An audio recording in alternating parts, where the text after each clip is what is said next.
Umewahi kusikia stori ya mama mkwe ambaye kila mtu alimwita mchawi, lakini baadaye ikaja kugundulika kwamba alikuwa akiokoa maisha ya watu pale kijijini. Baadaye akaja kujitokeza kijana mmoja aliyepuuza kila onyo la mtu, akaamua kumuoa msichana aliyempenda kuliko kitu chochote duniani.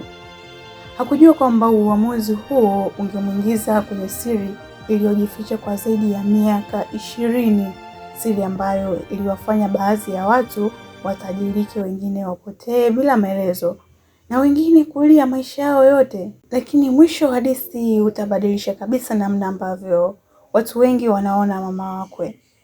Karibu kwenye simulizi yetu ya leo. Kama ni mara ya kwanza kutembelea channel yetu, naomba usubscribe, bonyeza alama ya kengele, comment na kushare. Story yetu inaanza katika kijiji kimoja cha mlima kilichokuwa ni tulivu sana. Watu waliamshana kwa salamu, watu walicheza barabarani, watoto walicheza na kukimbizana, na kila mtu alimjua mwenzake. Lakini kulikuwa na nyumba moja ambayo watu walikuwa wanaipisha kwa hofu sana. Ilikuwa nyumba ya mama mmoja aliyeitwa Bi Rehema. Hakupiga kelele, hakugombana na watu, hakuwahi hata kusikika akimtukana mtu, lakini kila mtu alisema jambo lile lile: msicheze na yule mwanamke.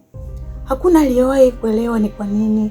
Miaka ilipita huku uvumi ukizidi kuongezeka. Wengi walisema aliweza kujua mambo ambayo hajawahi kutokea. Wengi walisema aliwahi kumwokoa mtoto aliyekuwa ametoweka kwa siku 3 kwa kuelekeza watu sehemu ambayo mtoto wanaenda kumpata, lakini hakuna aliyethibitisha lolote.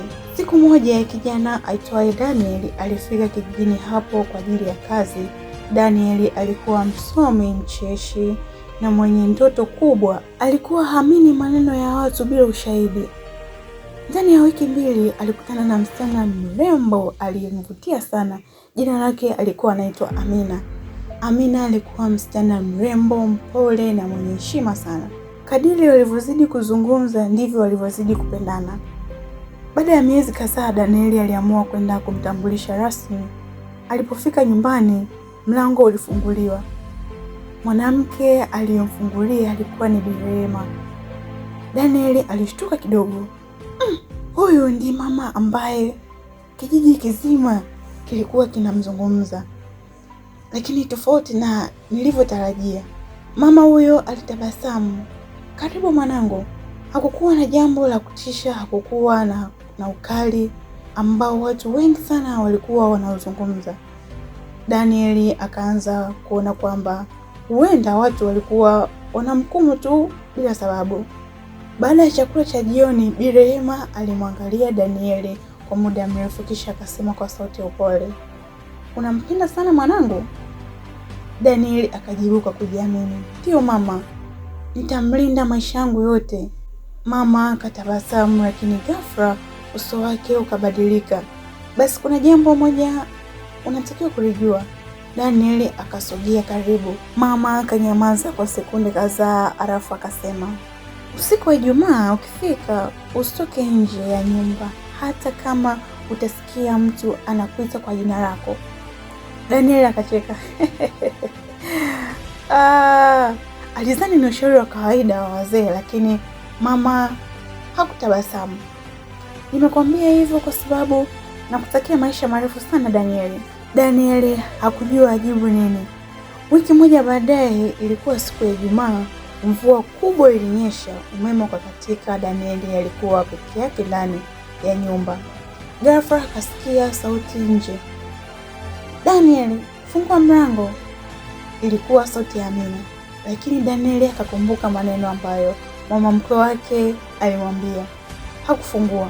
Sauti ikaita tena, Daniel, ni mimi Amina. Alisita kidogo. Dakika chache baadaye simu yake ikaanza kuita.